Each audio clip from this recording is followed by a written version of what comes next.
creatives, all you artistic types and art lovers and oddballs and everybody in between. Hi again, it's me, Heini Mika. I'm in Seoul. I'm in South Korea and I'm about to head out. I have some shopping to do and also I'm gonna go to Gangnam to do some beauty stuff. So I figured I will start this vlog with get ready with me stuff and you get to know me a little bit better, I hope.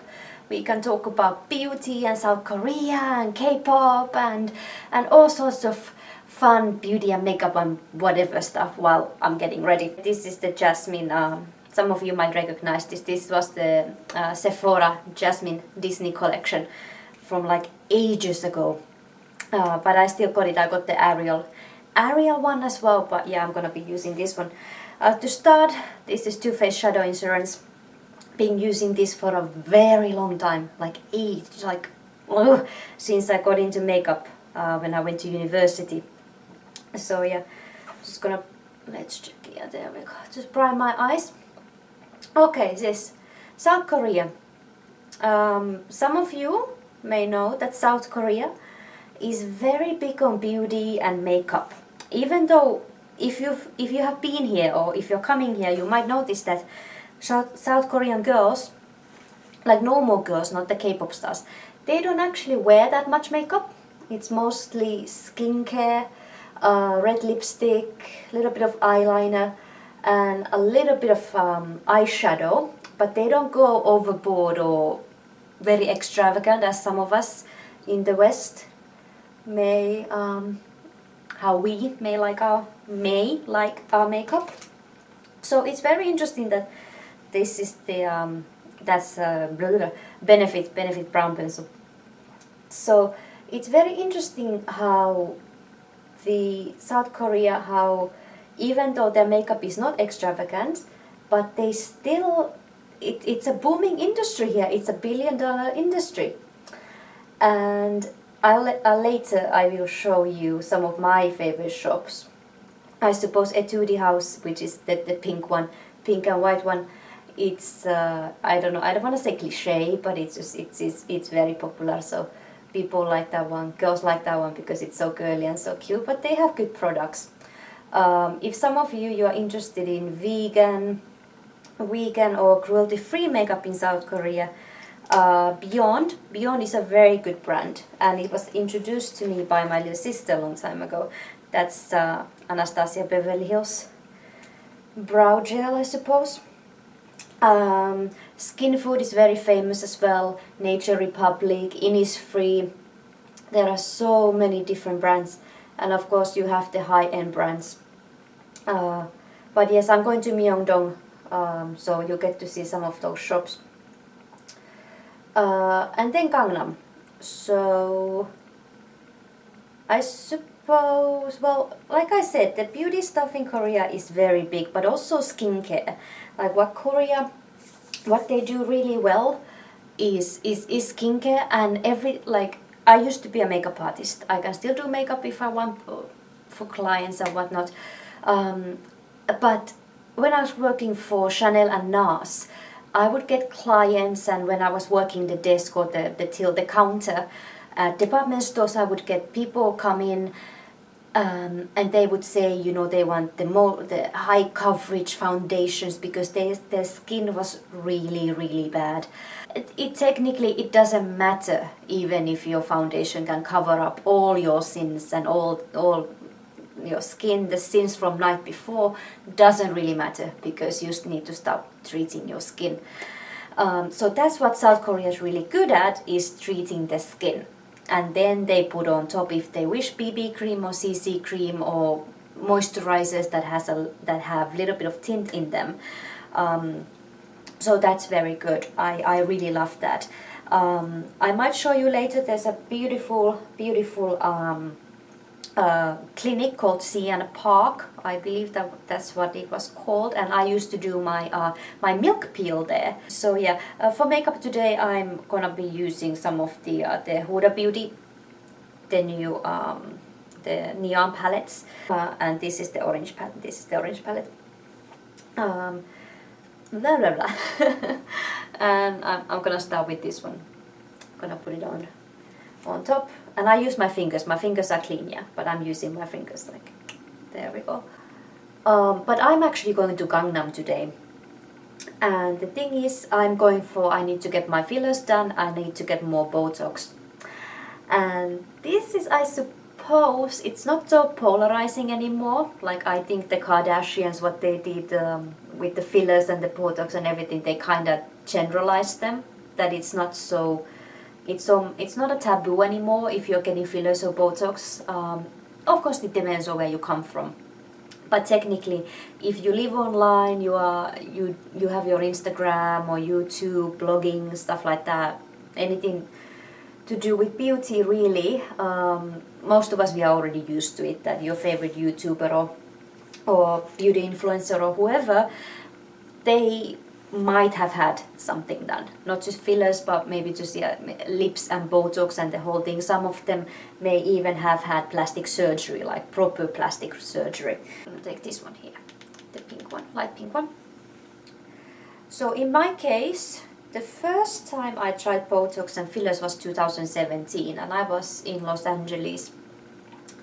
Went to a beautiful clinic there outside of Beverly Hills. And what I did was I got Botox up here, and then I did my nasal labia folds.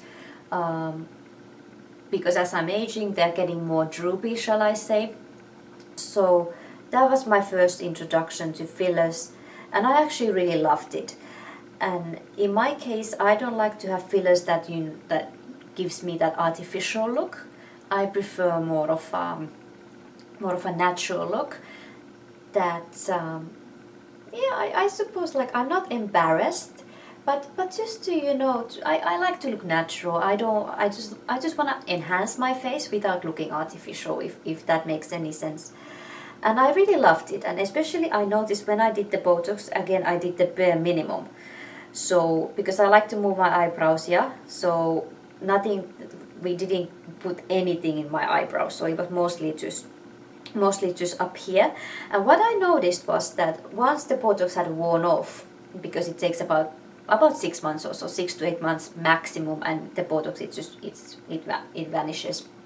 So what I noticed, that the creases I had in my forehead, and you guys who are wearing foundation or BB cream or whatever, you know what I'm talking about, that if you wear makeup the whole day, in the evening you get the creasing, you can see the creasing from the foundation, even within a few hours you can see the creasing.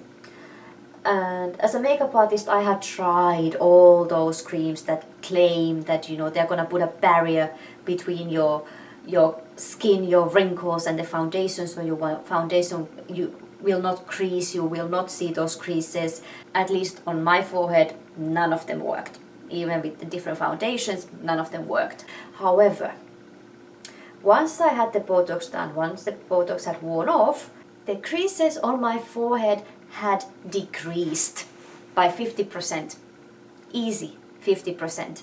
So they were not deep, like, I'm still young, they were not deep, but still they would bother me, especially, you know, you can see them wearing foundation, and I could see them. I was like, it's just so annoying. But after Botox, 50% less.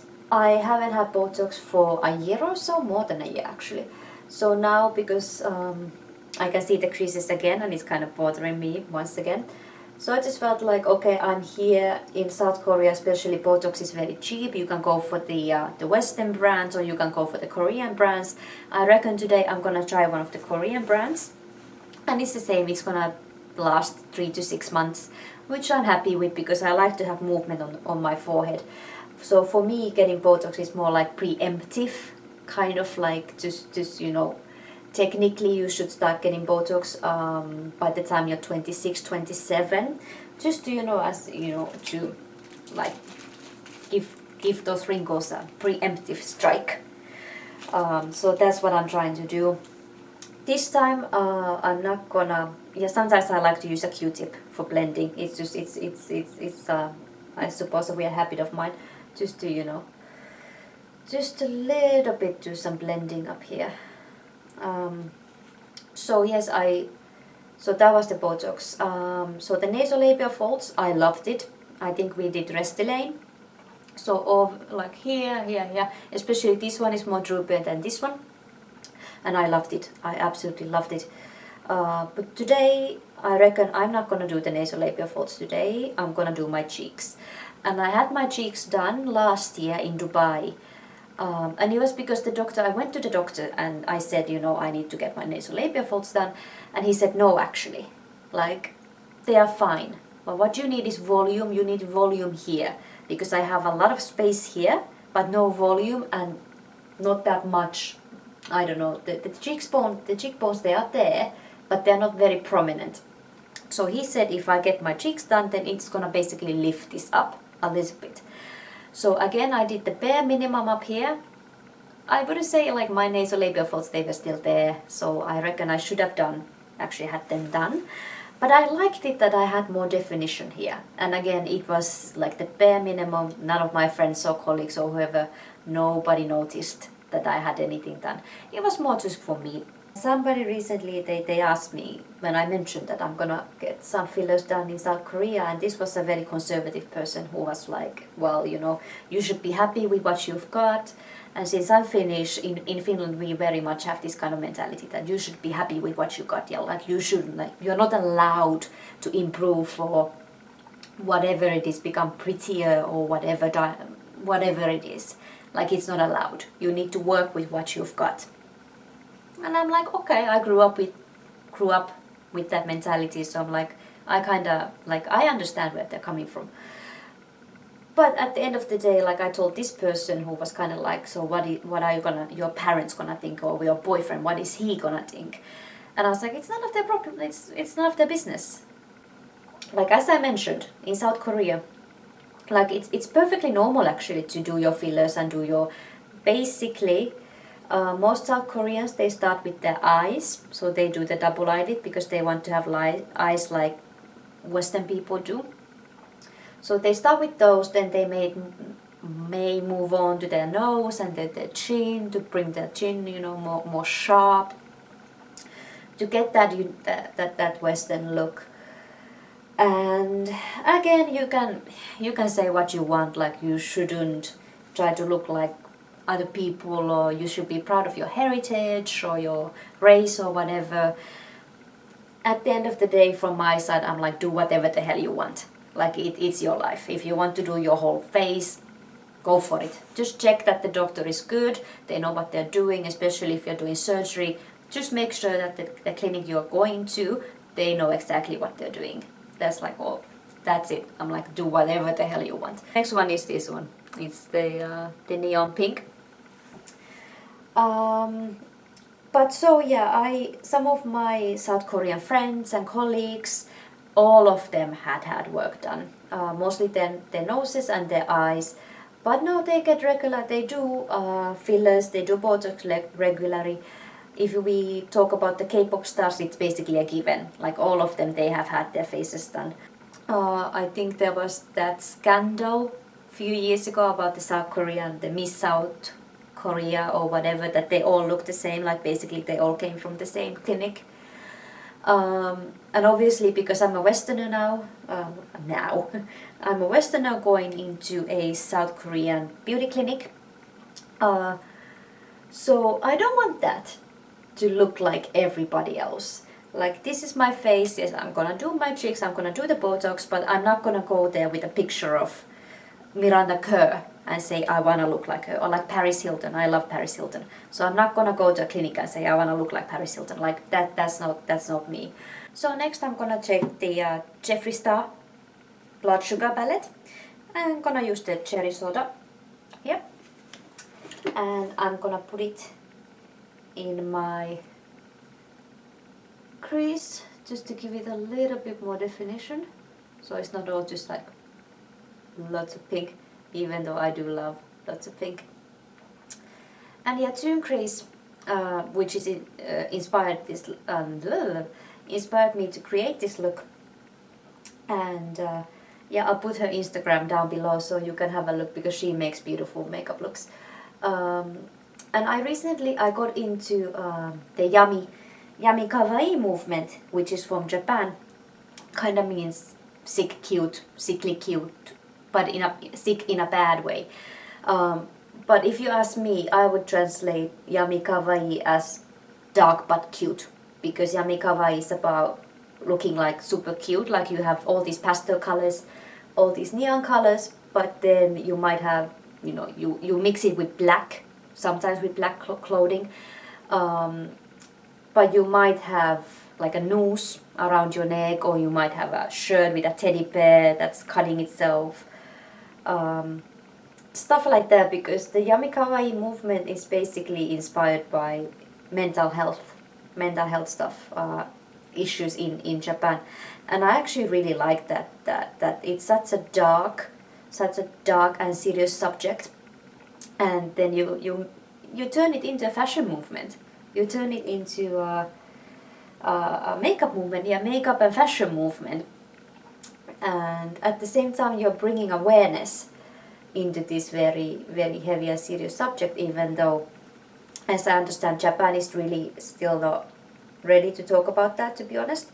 But it's good that these young people, they are very into it, and they want to talk about it, that, you know, that they are not afraid to say that I have mental health issues and stuff like that.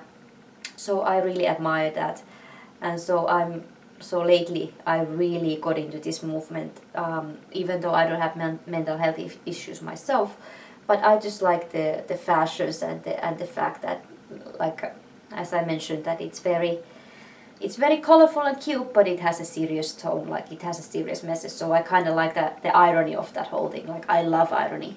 Guess what, guys? I was supposed to finish this with white eyeliner. I have these Fenty ones, the summer ones. So I have the yellow and the green one, but I forgot to bring the white one. So I need to improvise. So what I'm gonna do is I'm gonna use NYX. Like, this is the milk pencil. So what I want to do is I just wanna line my eyes, even though, yeah, it's going pink. But just to line my eyes, because I think this is just so cute. Okay, milk is kinda in place, so I'm gonna go back to blood sugar and take the white one, because there is glucose. Glucose is really white. So I'm gonna go with that one.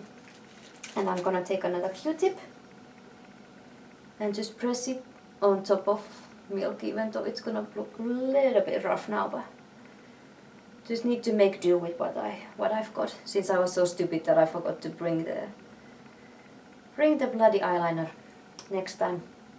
And also, yeah, before I got my first Botox and I did my nasolabial folds, what I did was I did a lot of research, what to expect. I was googling places, like good places to get this stuff done, and I came across a documentary on YouTube called the Ugly Truth about beauty, and I think it was a Barcroft documentary, and there was this journalist, Kate Spicer, and she started her whole plastic surgery journey with the skincare, going to a spa and, you know, having all the skincare stuff done, but that's just treating the skin. You can't expect all your wrinkles and nasolabial folds or whatever to vanish. Like that's not how skincare works. So eventually she went to America and got some, actually a lot of this type of plastic surgery done. And it was funny because she was really hesitant in the beginning. At least she seemed like she was very hesitant. And I thought it was very funny because the research I had done, it's fillers and Botox, they don't change the structure of your face. So she was very kind of disappointed because she was looking for a bigger change. So I was kind of like slightly rolling my eyes. I'm like, well, if you really want to change your face, you need to go under the knife. Like, sorry to say, but yeah, you need to go under the knife if you want to change your face. So I would, if it's still on, available on YouTube, I would recommend that one, The Ugly Truth About Beauty.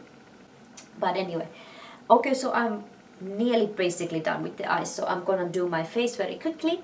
and then I'll get back to you in a bit because I need to get going. I still have stuff to do before my visit to Gangnam. Gangnam Style. Okay, so I'm done. So I was pretty much rushing this look because I have to get out. So you can see it turned out like really cute. So underneath I used the same pink. There we go. Use the same pink, and also this one here in the inner corner. So under here and the inner corner. And also I lined my waterline with the pink. This is a NYX one. And for the face, this is Too Faced, the Born This Way foundation, because it's 38 Celsius outside now in Seoul and it's humid, so I'm like, okay, this should be okay. And Fenty Beauty, this is the lavender powder, so I'm really baking today. On top, I use, this is Marc Jacobs, the blush is Marc Jacobs. This is Lush and Libido. And then for highlight, where are you at? Highlight, of course, I use the Too Faced, the Diamond Light, and also on top I put the Fenty Beauty, the diamond thing, just right here on top. And for the lips, I'm using this is Jeffree Star. This is Watermelon Soda. So that's basically the look for today. Also, I have my sunscreen on. Remember to put your sunscreen. It's very hot outside still. Put your sunscreen on 20 minutes, at least 20 minutes before you go out in the sun. You don't want to burn your skin. So I put my sunscreen on already, long time ago, and then I put the on top the Fenty Beauty, the Body Lava, and this is Who Needs Clothes. I couldn't agree more. So yeah, I'm ready to go to Seoul, and I'll update you later on my adventure. Alright, hello Myeong-dong. It has been a long time, and I love that Nature Republic wall. Street vendors.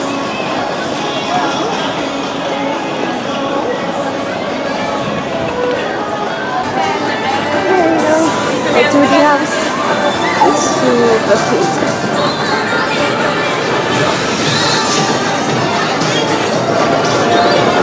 Basically like super hot, like no tomorrow.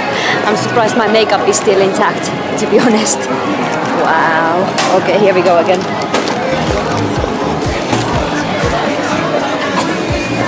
And what I love about this place is that they play K-pop. And it's super pretty. What day is it today? Tuesday evening, and it's still super busy.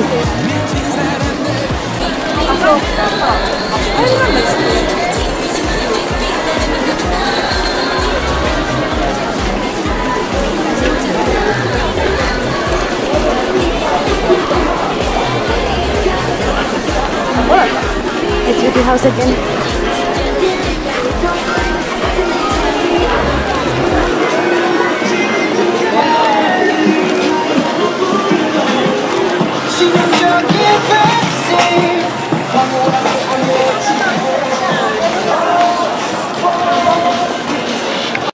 Okay, so this is my first meal of the day.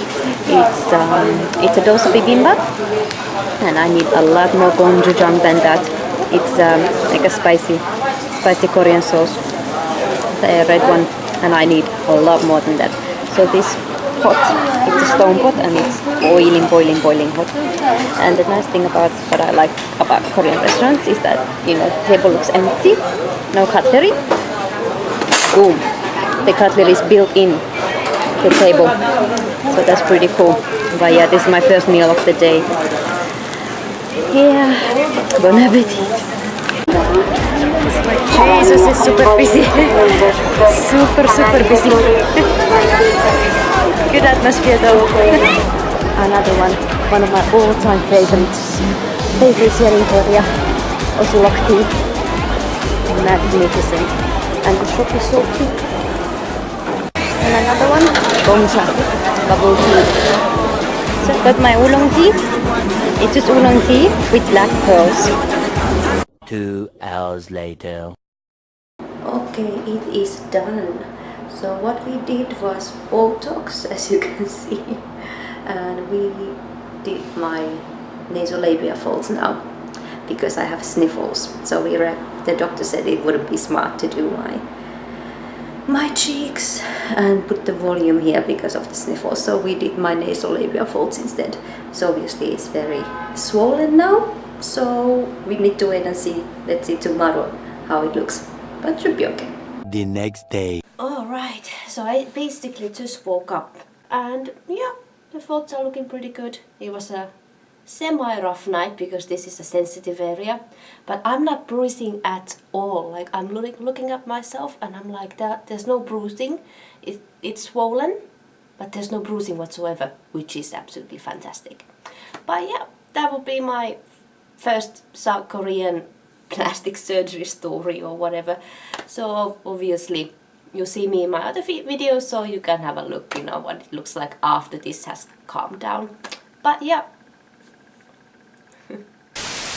They drink some of Dr. Barber's tea and fall asleep, and when they wake up, surgery.